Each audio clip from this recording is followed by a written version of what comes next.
थिउन्। तपाईँ त कस्तो अल्छी मान्छे, रुम पनि मिलाउनु छैन भन्दै पनि मतिर हेरेर हाँसिन्। त्यही भएर त श्रीमती ल्याएको आज भनेर म जिस्काउँथेँ। आज त म श्रीमती होइन साथी मात्रै हो भनेर उनी भन्थिन्।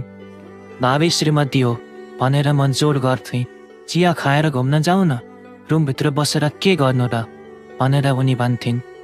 गफ गर न तिम्रो श्रीमानसँग, म उस्तै गरी जिस्काइरहेँ।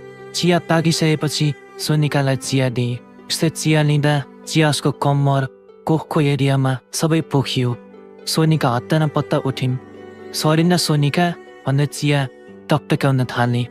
ला के गर्ने अब, पेन्ट सबै भिज्यो, टेन्सन हुने भयो। उनी निराश हुँदै भन्न थालिन्। पखाल, मेरो सानो पेन्ट लगाऊ, त्यो पखालेर सुकाऊ, 2 घन्टामा सुकिहाल्छ भन्दै कपडाको पेन्ट ल्याएर दिए। टबल बेरेर